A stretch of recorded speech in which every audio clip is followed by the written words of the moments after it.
오늘은 신명기 12장 1절에서 19절 말씀을 가지고 사랑하기에 말씀하시죠라는 제목으로 말씀 나누겠습니다.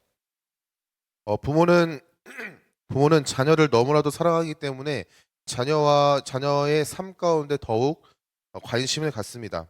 그런데 자녀는요, 청소년기를 지나면 지날수록 부모님과의 대화가 점점 없어지고요. 그리고 부모는 그러한 자녀와의 관계로 힘들어하는 모습을 보이고 있습니다. 청소년기의 자녀들을 둔 부모님들이 겪는 고충 중에 하나인 것이죠. 대화하고 싶어 하지만 자녀가 그 대화를 거부하고요. 자녀와 함께하고 싶어 하지만 자녀는 그것과 함께하는 부모님과 함께하는 그 시간을요 거부합니다. 오히려 자신이 원하는 그 시간, 친구들과 함께 보내는 시간이나 개인적인 시간을 갖는 것에 있어서 더 집중하죠. 부모가 자녀에게 다가가고 그들의 삶에 계속해서 영향을 주고자 하는 그 이유는요, 단 한 가지입니다. 자녀를 사랑하기 때문이죠. 어떠한 이유에서든지 그 자녀를 사랑하기 때문에 그 자녀에게 다가가고 그 자녀의 삶에 관심을 갖고 그 자녀의 삶 가운데 선한 영향력을 주기 위해서 노력하는 모습을 보입니다. 그게 어느 부모가 그 아이를 괴롭히기 위해서 그 아이에게 다가가겠습니까? 사랑하기 때문에 그 아이와 함께하고자 하는 것이죠. 때로는 사랑이 그 부모님의 사랑이 지나치다라고 생각이 들 때면 자녀들은 부모를 피하고 멀어지려고 합니다. 하지만 분명한 것은요, 부모의 사랑은 자녀로서 이해할 수 없는 사랑이고 그 사랑을 이해할 때는요, 부모가 되었든 간에 또는 부모가 내 곁을 떠났을 때에나 그것을 이해할 수 있습니다. 그만큼 부모님의 사랑은 한없고 크고 놀랍다라는 것을요, 우리는 믿음으로 고백하게 되는 것이죠. 부모의 사랑은 자녀가 잘 되기를 바라고 자녀가 올바르게 자라기를 바라고 세상 가운데 선한 영향력을 주는 한 사람으로 성장하기를 바라는 마음으로 그렇게 사랑을 표현합니다. 그 마음은 때로는 자녀의 그릇된 행동과 생각과 말에 대하여 꾸짖음을 통하여 이야기하기도 합니다. 자녀를 사랑하기 때문에 자녀를 향하여 쓴소리를 내뱉기도 하는 것이죠. 자녀를 향한 부모의 쓴소리는요, 대부분 이러한 형태일 것입니다. 이것을 해라, 이것은 하지 마라 라고 말이죠. 이러한 말을 들을 때면요, 자녀들은 부모의 마음을 정확하게 알지 못하기 때문에 그들은 자신을 억압한다라고 생각하고요, 자신을 괴롭힌다라고, 자신을 힘들게 한다고 생각합니다. 자녀가 그렇게 생각하는 이유는요, 부모의 마음을 온전히 이해하지 못하는 그러한 연약한 마음과 더불어 자기의 기준에서 그 부모의 행동을 판단하기 때문이죠. 이러한 자녀의 모습은 성도가 하나님의 사랑을 정확하게 알지 못하고 그 못한 상태에서 하나님의 말씀을 바라보고 들었을 때 보이는 반응과 같습니다. 신명기 12장은요, 하나님께서 이스라엘 백성들에게 약속의 땅 가나안에서 이러한 삶을 살아라라고 하시면서 그들에게 주신 말씀, 삶의 규례와 법도입니다. 신명기 12장 1절을 이렇게 시작합니다. 네 조상의 하나님 여호와께서 내게 주셔서 차지하게 하신 땅에서 너희가 평생에 지켜 행할 규례와 법도는 이러하니라 라고 얘기합니다. 하나님께서는 이스라엘 백성을 애굽의 억압으로부터 구원하셨습니다. 그리고 아브라함에게 약속하신 땅 가나안 땅으로 그들을 인도하셨죠. 인도하시는 가운데 구름 기둥과 불 기둥 그리고 말씀 가운데 하나님께서 임재하셔서 그들을 보호하시고 돌보시고 그들과 함께 동행하셨습니다. 배고플 때면 만나와 메추라기를 통하여 그들의 배고픔을 해결해 주셨고 목마를 때면 반석을 뚫고 하나님께서 샘솟는 물들을 허락하셨습니다. 이제 이스라엘 백성들은요, 약속의 땅에 들어가서 살아갈 일만 남았는데 그 삶 가운데서 하나님께서는 이스라엘 백성들에게 너희는 이제 나의 하나님, 내가 너희의 하나님이 되고 너희는 나의 백성이 되는 그 하나님 나라의 백성으로서 가나안 땅에서 이렇게 살아야 한다라고 이렇게 말씀하시면서 주신 규례와 법도가 신명기 12장부터의 말씀 시작입니다. 신명기 12장에서는 하나님께서 예배자로서의 삶에 대해서 말씀하십니다. 하나님께서는 가장 먼저 그들에게 가나안 땅에 들어가서 너희가 살 텐데 너희가 가장 먼저 행해야 될 게 뭐냐, 바로 우상 숭배를 하지 말아라라는 말씀이셨어요. 신명기 12장 2절에서 3절입니다. 너희가 쫓아낼 민족들이 그들의 신들을 섬기는 곳은 높은 산이든지 작은 산이든지 푸른 나무 아래든지 막론하고 그 모든 곳을 너희가 마땅히 파멸하며 그 제단을 헐며 주상을 깨뜨리며 아세라상을 불사르고 또 그 조각한 신상들을 찍어 그 이름을 그곳에서 멸하라라고 말씀하십니다. 가나안 땅에는요, 다른 족속들이 살고 있었어요. 하나님께서 이스라엘 백성들을 통해서 가나안 땅에 하나님의 거룩하심을 드러낼 계획이셨습니다. 그 거룩하심은 세상과 다른 방법과 가치관과 삶의 형식으로 드러나는 모습이었으며 하나님을 향해 나아가는 그 모습, 예배의 모습을 통하여 그곳 가운데 하나님 나라의 백성으로서의 거룩함, 그것을 통하여 하나님의 거룩함을 드러내실 계획이셨죠. 하나님께서는 약속의 땅에서 삶의 규례 가운데 가장 먼저 허락하신, 가장 먼저 명령하신 것이 무엇이냐? 우상 숭배하지 말라였습니다. 하나님께서 우상 숭배를 금하시는 명령을 보면요, 타협이 없어요. 파멸하라라고 말씀하시고 찍어버려라, 멸하라라고 말씀하시면서 우상 숭배에 관해서는 철저하게 금하십니다. 그리고 하나님은 우상들을 섬기던 족속들과 다르게 구별된 장소에서 예배를 드리고 구별된 제물을 드리고 구별된 음식을 먹어라라고 말씀하십니다. 세상과는 다르게 구별된 장소에서 예배드리고 세상과는 다르게 구별된 제물을 구별되어 드리고 세상과 다르게 구별된 방법으로 하나님께서 허락하신 것을 지켜 먹으라고 말씀하시는 것이죠. 하나님께서는 구별하여 지켜야 할 것을 그들에게 명령하십니다. 이러한 구별됨은 우리가 어떠한 존재인지를 상기시키는 거예요. 이스라엘 백성은 하나님의 은혜로 하나님께서 선택하신 백성입니다. 그들이 무언가가 잘났기 때문에 뛰어난 군사력이 있기 때문에 인구가 굉장히 많았기 때문에 재물이 굉장히 많은 민족이었기 때문에 선택하신 것이 아니라 그들은 하나님께서 약속하신 것을 따라서 은혜로 선택하신 백성입니다. 그 백성이 가야 될 그 땅은요, 가나안 땅이에요. 가나안 땅은 하나님께서 그곳 가운데 거룩을 드러내실 땅입니다. 그곳은 깨끗하게 정리된 곳이 아니라 아직도 그곳에는 죄악이 가득한 다른 족속들이 살아가고 있는 땅이었던 것이죠. 깨끗하게 정리된 곳에서의 삶이 아닌 이스라엘이 우상이 가득한 죄가 가득한 삶 가운데서 이제 살아가게 될 것입니다. 그 가운데 구별된 존재로서 구별된 삶을 통해서 하나님의 공의와 거룩을 드러나게 하시는 것이죠.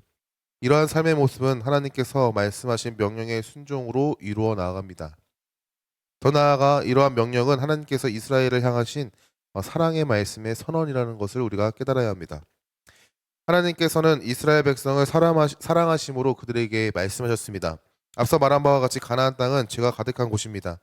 그러하게 그들의 삶을 지키기 위해서는요, 하나님께서 말씀하신 그 말씀을 따라 살아가는 것이 그들의 삶을 지키는 것이죠. 그들은 연약한 존재이기 때문에 수많은 우상과 세상의 즐거움 가운데 분명히 그것을 따라갈 것을 아시기 때문에 하나님께서는 그것을 따라가지 말라라고 강력하게 말씀하십니다. 그러나 신명기 12장부터 26장 말씀까지 그 가나안 땅에서의 삶을 이렇게 살아라 라고 말씀하시면서 주던 규례와 법도의 말씀을 잘 묵상하다 보면요, 이런 생각도 드는 것이 사실입니다. 바로 너무 할 게 많다, 이렇게까지 해야 하는가라는 질문을 던지게 되는 것이죠. 신명기 12장부터 26장의 말씀에 그 땅, 내가 너에게 약속한 땅, 가나안 땅에서 너희는 이렇게 살아야 돼라고 말씀하시는 걸 보면요, 이렇게까지 살아야 하는 것이 맞는가?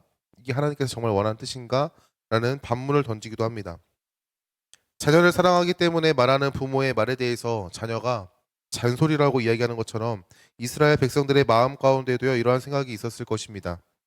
이렇게 말할 수 있으면요, 나중에 하나님의 말씀을 가볍게 여기고 말씀에 불순종하고 하나님을 떠나 우상을 숭배하고 자기 마음대로 예배를 드리는 그러한 모습들, 구별되어 드리지 못하는 삶의 모습들을 보면서 그들의 마음 가운데 이것은 지키지 않아도 괜찮아라는 나약한 마음이 있었을 것입니다. 이러한 모습은요, 예수 그리스도의 은혜로 구원을 받는 성도에게도 보여지는 모습이에요. 예수 그리스도의 은혜로 구원을 받았다라고 고백하는 그 성도도 하나님의 말씀을 가볍게 여기는 모습을 보입니다. 내 마음대로 예배하고 내 마음대로 살아가고 하나님은 사랑이 많으신 분이다라고 이야기하면서 내가 세상 가운데 즐거워하는 것, 죄 짓는 것에 대해서 타협합니다.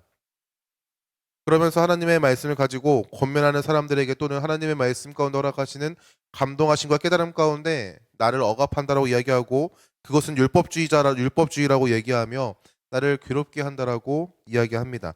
하나님 말씀 가운데 하나님의 사랑을 정확하게 알지 못한 채 하나님의 뜻을 부담스러워하는 것이죠.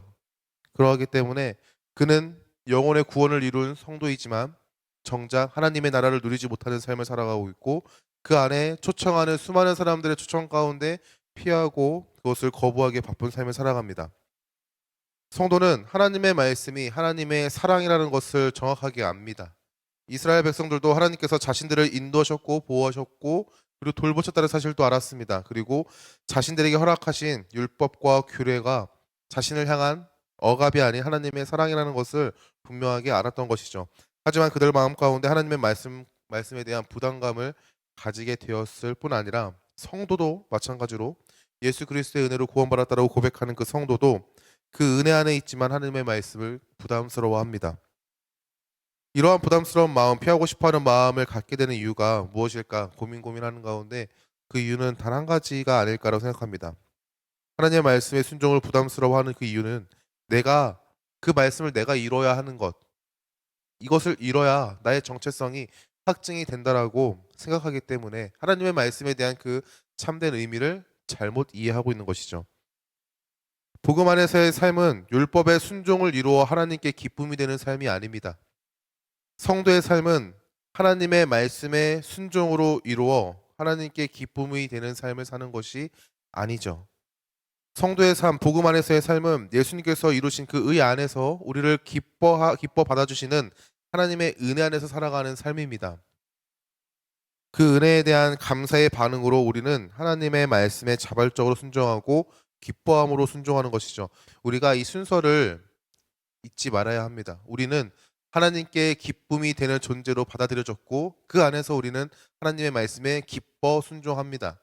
우리가 하나님께 기쁨이 되는 존재가 되기 위해서 하나님의 말씀에 순종하는 것이 아니라 하나님께서 우리를 먼저 기뻐 받아주셨기 때문에 그 하나님 앞에 설 수 없는 죄인된 존재가 그 은혜 안에서 살아감을 믿고 그 안에서 자유함을 누리는 존재로 살기 때문에 우리는 하나님의 말씀에 감사함으로 반응하는 것이죠.